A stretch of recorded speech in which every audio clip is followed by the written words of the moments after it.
and on. Bum, Bum, bum, bum, bum, bum, bum, bum, bum. bum. Oh, don't die. I'm gonna die. Hold on. This isn't Oh no, he's working. dying. He's dying. Mama. Yamamoto Yoshinobu, some other words that I don't understand. Yamamoto Yoshinobu. Obviously, we are pretty ecstatic here on the Blue Review this morning, presented by LAX. I'm Marcus Grant with Greg Bergman and Parker Bell, and we are still all on a high. I would imagine all of Dodger Nation is after last Can't get it to night. stop. Yoshinobu Yamamoto. I needed the key change. That was great. Game, one-run performance.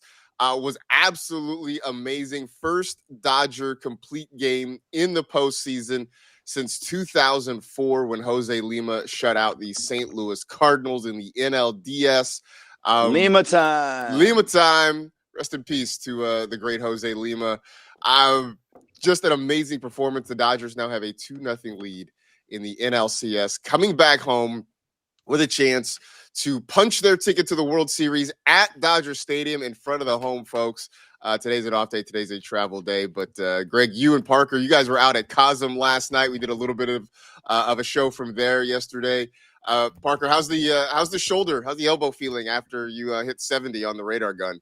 I was telling you guys, I might need some TJ after this.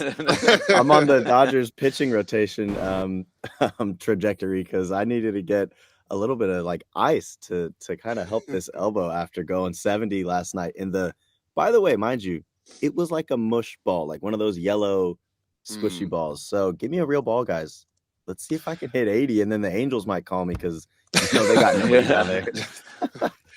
Hopefully you get the call from the Angels before you have to call Dr. Neil Elatrosh. Hopefully those two things don't coincide with one another. We'll talk a lot about yesterday's game, obviously, and start to get you ready for Game 3, although we still have another day before we get to Game 3. But first, as always, I want to give a shout-out to LAX, Los Angeles International Airport, transforming the travel experience, saving guests time. For more information, you can go to flylax.com/transforminglax. Greg, would you like to say more nice words about Yoshinobu Yamamoto after what he did last night? I would love to say more nice words about Yoshinobu Yamamoto after last night's game. Yeah, Yama was fantastic. So obviously he got ambushed right from the start. He won Jackson Churio, just first pitch, fastball over the wall. That's it. From then on, he was absolute nails. He only gave up 2 hits. I don't think he walked anybody, did he? One. He had one walk. He did have one walk. Okay, so he gave up a total of 4 base runners in that game and was just dominant throughout. It looked kind of like Blake Snell, where he's just completely keeping off balance. He used all 6 of his pitches. They never got into any type of rhythm. It was also weird. They were trying to ambush him on basically every at bat too, which kind of is not the right way to go because then, as you saw, his pitch count was at 73 in the 7th inning or the 6th inning. So he was like, okay, can he do this? Can he get all the way through? And he did. And if you are an opposing team and you see Blake Snell go 8 of 1 hit ball, and then Yoshinobu Yamamoto to go full complete game, 1 run, 3 hits, 1 walk in back-to-back games, and then you have to see Tyler Glasnow and Shohei Ohtani on the other side. You cannot be very happy about where in the position that you're in. That's why this pitching staff is so much better than every other pitching staff and should be afraid of this pitching staff. Yeah, I'm just surprised because the Brewers these last 2 games have very much been uncharacteristic, right? They were a team that all season long, they saw a lot of pitches. They forced deeper counts. They forced pitchers to get their pitch count up, and they were never a team with a lot of power. I mean, Churio hit the home run. They had a few home runs in that series against the Cubs. They weren't a team with a lot of power. They were just get on base. They were agitate the defense, steal bases, and as you mentioned, Greg, in this series, they've been very aggressive. I mean, a lot of first ball swinging against Snell, a lot of first ball swinging against Yamamoto. And I would have to go back and watch that start that Yama had in July. It won't take very long because he wasn't around. He wasn't around very often. Wasn't around very long in that one. But I do remember that he was struggling with command, and the Brewers kind of waited him out. And then when they got a pitch to hit, they jumped all over it. Just a very different feel the last two nights. Parker, I know last night in the heat of the moment, you were brooming things away. Now with the benefit of a night's sleep, are we still feeling that way? I mean, how are we feeling about this series after two games? So originally it was, yes, they'll get one in Milwaukee, and then this game, because it's hard to beat either of these teams 3 in a row, like we've been saying all postseason. I originally had 6 because I thought, this thing's going to be really tough. But the fact that Snell and Yamamoto just did what they did, and the way that I'm seeing this team so locked in, I'm not changing my mindset, not changing my mood. I'm still going on my Bruce Almighty. Smite me, almighty baseball gods. Smite me, because bring the best at the Dodgers, and they respond with how they did last night.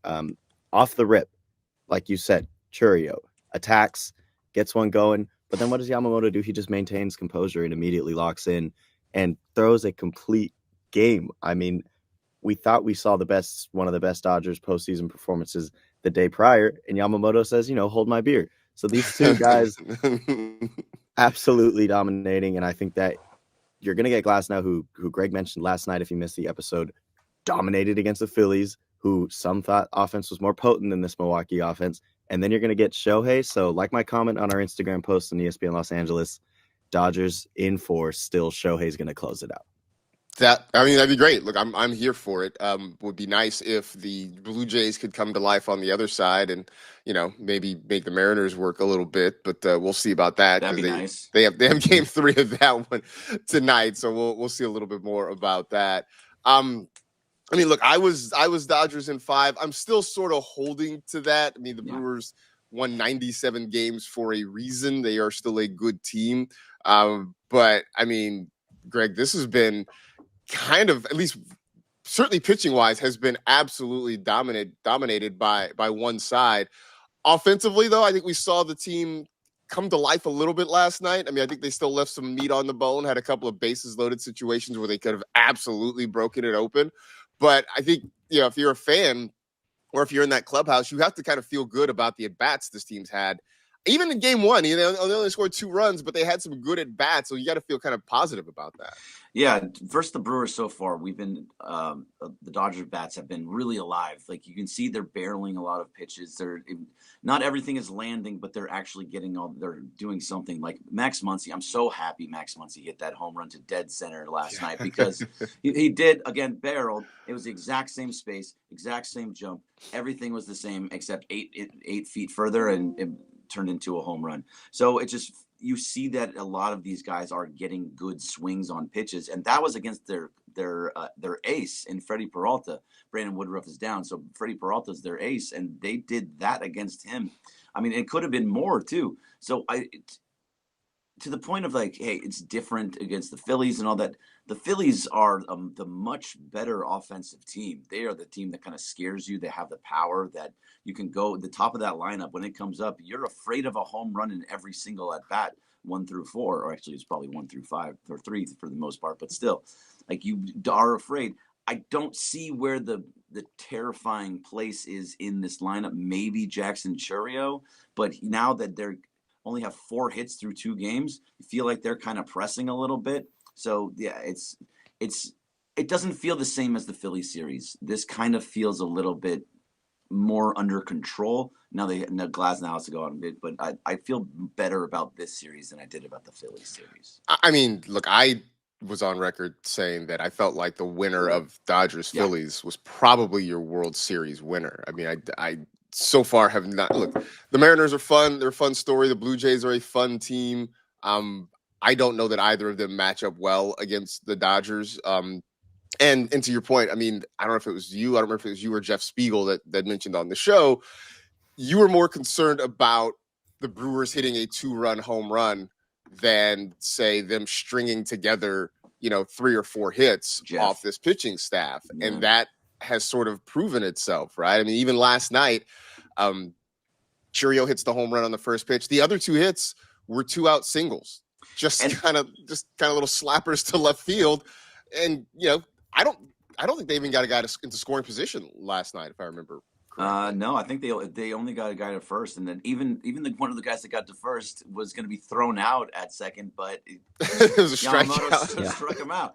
Yeah. This kind of feels like back in the day I was thinking about this. So the Yankees are the last team to repeat, and then obviously three-peat as well. But we've talked about it before that they had like 114 games that they won the first year. Then it was like 96, and then it was like 92 or 89, something like that. They just didn't put a lot of emphasis on the regular season. This kind of feels like that too, where you're the best team in baseball, and you just don't really put a lot of emphasis on the season. That's why they only had 93 wins. And then they just roll through whoever is on the other side. So in '98, they swept the Padres. In '99, they swept the Braves. And in 2000, it was 4-1 against the Mets. They didn't do a lot during the regular season, but they were just so far and away better than everybody else. That's kind of what this feels like right now. Not obviously, it may not happen, but that's how it's feeling right now. Whoever comes out of the East kind of feels like they're in trouble.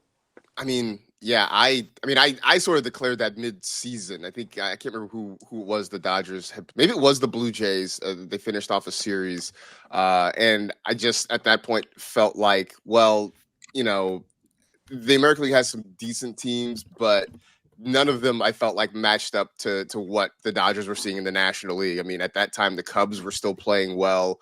The Brewers looked like there was that point in the season where it looked like the Brewers were never going to lose again. The Padres were on the Dodgers' tail. It just felt like the bulk of the power was in the National League, and I still sort of feel that way. So, if there's a negative so far, Parker, it's that Shohei Ohtani still has not really fully shown up since the Reds series. Obviously, was miserable against the Phillies.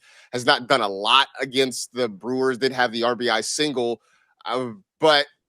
Even that, Parker, feels like it's starting to turn. I mean, he's struck out, sure, a few times, but it looked better. I mean, for what it's worth, it looked better him striking out against Milwaukee than the way he struck out against Philadelphia. Baby steps, right? You get the RBI. It's obviously the little single through the infield, but whatever it takes to just kind of get something going for Shohei, we'll take it. And I mean, we were saying this, I think, earlier in the game, Greg, like his at-bats looked better. It was just that last one again. He kind of resorted towards you got the Dodgers got the bases loaded. Was a sweeper. Lefty Exactly. sweepers, man. the booty out. Shohei swinging, and at that point, it's not even a guess swing. It's almost like he just kind of like gives up. He's like, I'm not getting anything this at bat. It's at least what it looks like as a viewer. So the fact that he at least got that RBI to show that he's still helping us win. I mean, Shohei is Shohei, and when they're putting him on the bag, at least that's something too. That helps Mookie get better at bats. That helps other guys get better at bats throughout the lineup. So he's helping the team win in other ways that aren't necessarily showing up on the stat sheet just by his pure aura, as the kids say. Yeah.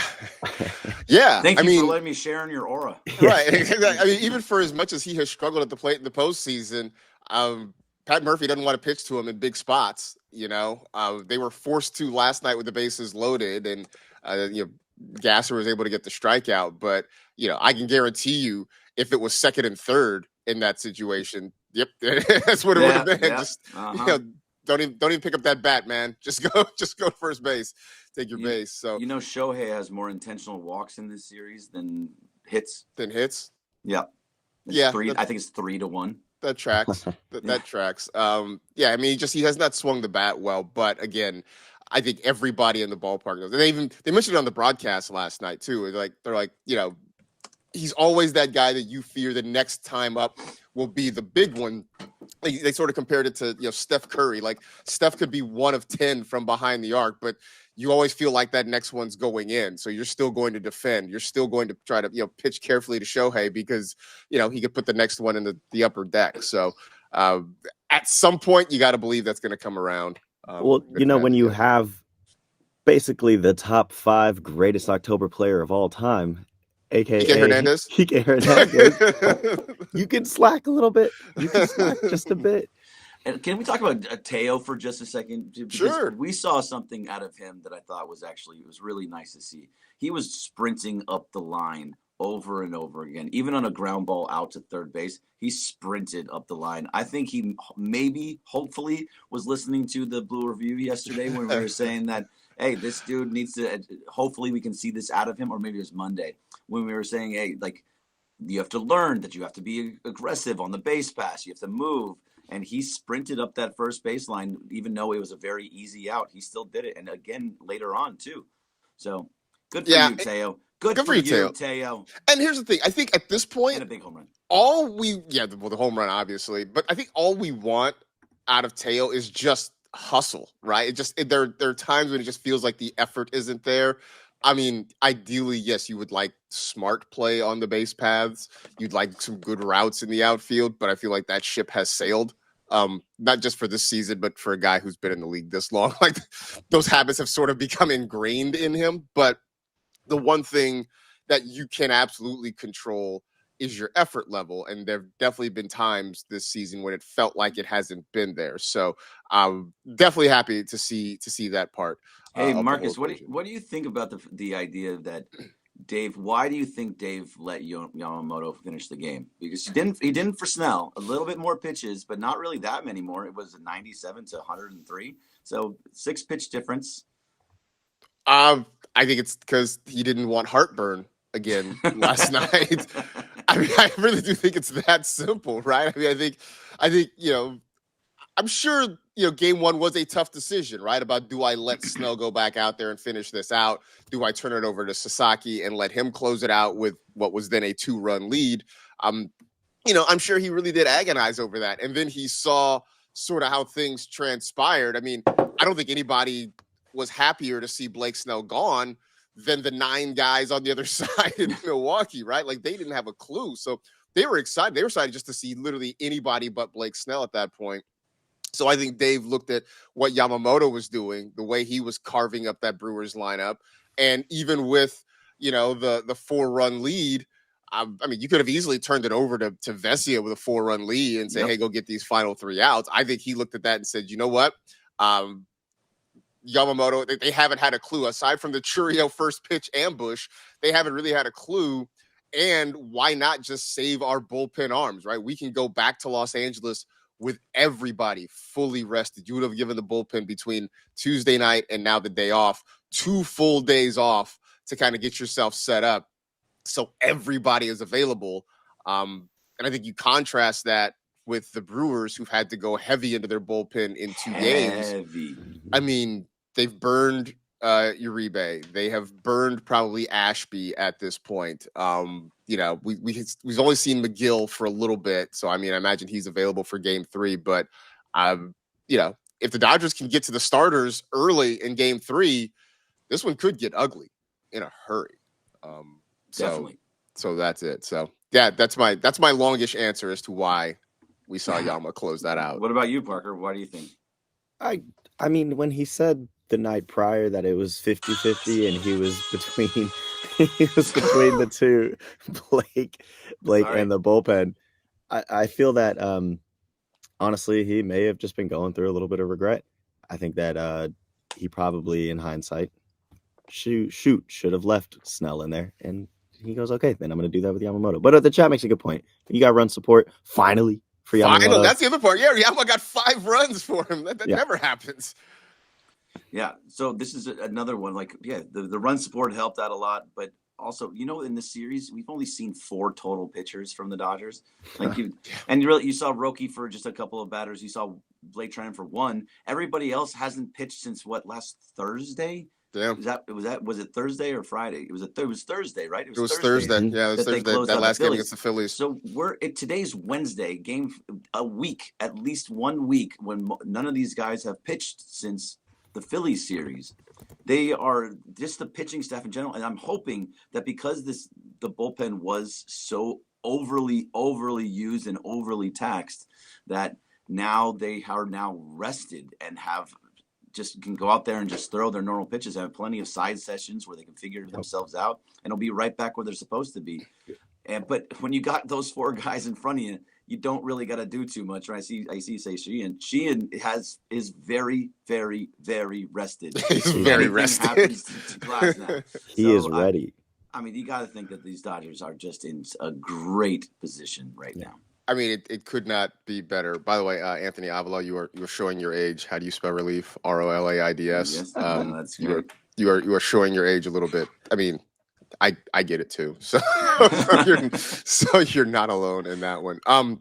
Yeah, I will say the Brewers' plan to dig into the Dodger bullpen has completely backfired, mostly because the Dodger starting pitching has been, I mean, it's been great for the last 6 weeks or so, but they have turned it up to another level since the playoffs began.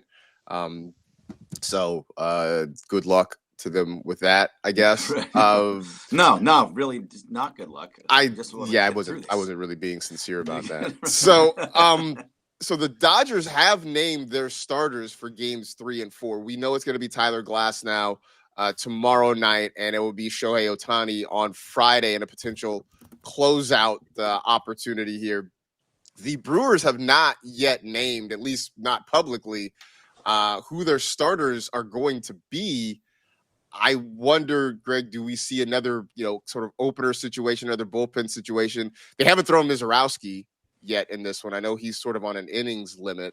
That's another conversation for a different time. But I would think maybe a bullpen game for Milwaukee coming up this week. I mean, I just don't know their starting pitchers. The manager, what's the manager? Pat Murphy. Yeah, Pat Murphy was right. We don't know any of the names of these guys that are on this team.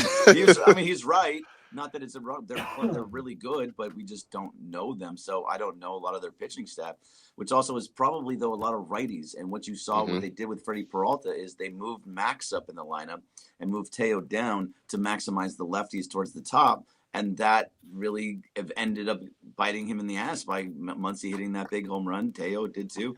If you go with another righty, you're saying to Shohei, hey, here's another chance for you to get right, instead of the lefty. So they have to figure out, I guess I'm thinking that they're thinking about some kind of lefty in that situation, because what else are they going to do? And if they go bullpen game, they can't. They really can't. They don't. They're all been used so much. I think they've used everybody in that bullpen at this point besides Mizorowski. And if I was them, I know the innings limit and all that, I'd go Mizorowski, even though he wasn't very good down the line. Yeah, we probably get some combination of Quintana and Mizorowski.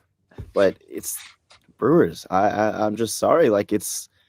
This honestly is a situation that the Dodgers were in last year. It's just the Dodgers offense was responding, and then the bullpen, the bullpen was so deep to the fact that the dogs they were carrying. So the Brewers, if they want to win at this point, you got to jump on the Dodgers early, because you just don't know what the pitching staff for you is going to bring out. And also, by the way, did you see my little troll this morning?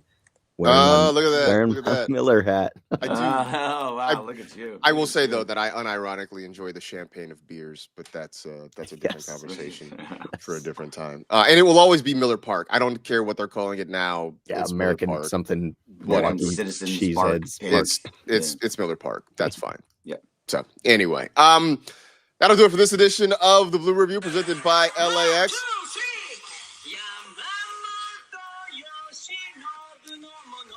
I will be back with you tomorrow, as always. Stick around. The Sedano and Cap Morning Extravaganza coming up here on the ESPN LA YouTube channel. Thanks to everybody in the chat for jumping in and participating. We always appreciate your presence here. We'll be back with you tomorrow, 6:30 to 6:55 for Parker Bell. For Greg Bergman, I'm Marcus Grant. We'll back tomorrow to preview Game 3 of the series. That's right. All right, we'll see you then, everybody. Have a good one. Later. See ya. Bam.